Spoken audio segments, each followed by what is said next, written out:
Sanjana series present.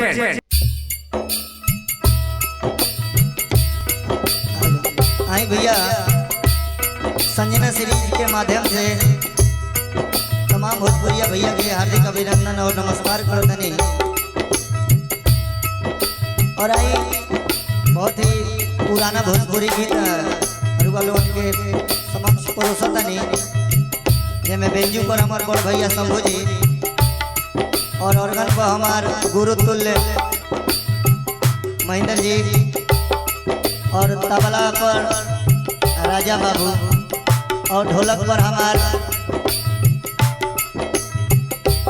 Dilip भाई और pad पर हमार जिगर के टुकड़ा छोटू छबीला जी, हमार बड़ भाई।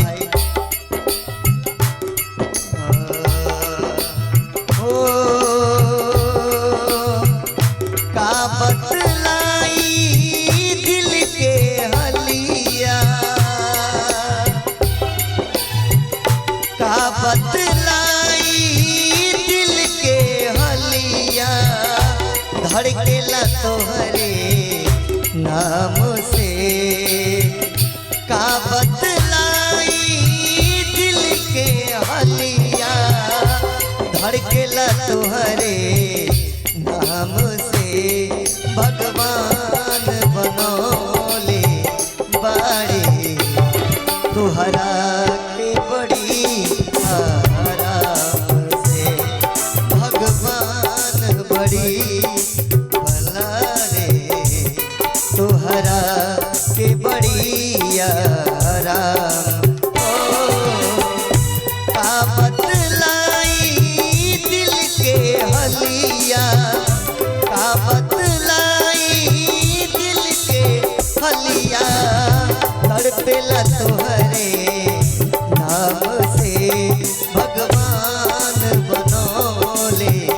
बाड़े तुहरा के बड़ी आराम से, भगवान बनौले बाड़े तुहरा के बड़ी आराम से।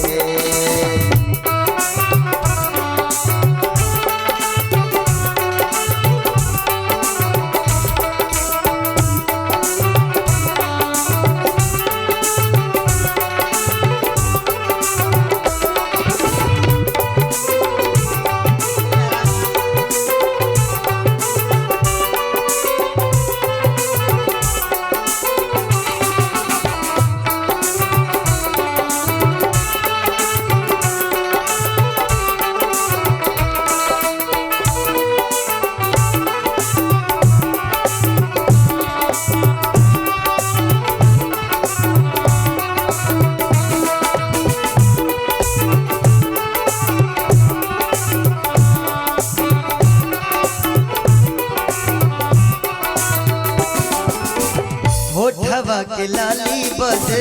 मंगौले की जिनिया,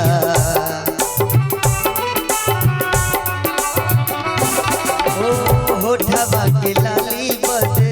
मंगौले की जिनिया, रची रची रचना कैले ऐसन जवनिया, इंद्रधनुष के जैसे बउआ बनौले, अखिया में प्यार के सागर सजबले, माटी मंगवले तन के सुगराइला, माटी मंगवले तन के सुगराइला, भैसल चारो धाम से भगवान बनौले बाड़े तुहरा के बड़ी आराम से, भगवान बनौले बाड़े तुहरा के बड़ी आराम से।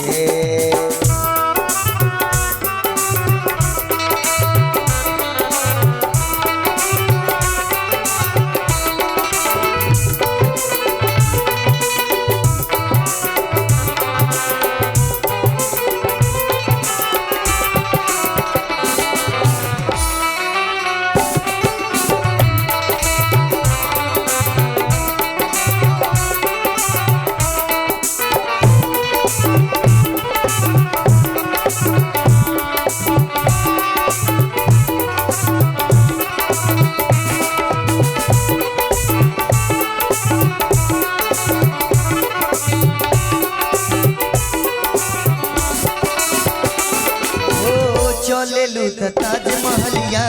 चलत बुझाला ओ चलेलू त ताजमहलिया चलत बुझाला देह संग मरमर जैसन चमकत जाला ना कौनो दाग बाटे ना कौनो दिल बा जब से बदखले नैना बेचैन दिल बा आपन बनावेला लड़ जाइब हम आपन बनावेला लड़ जाइब हम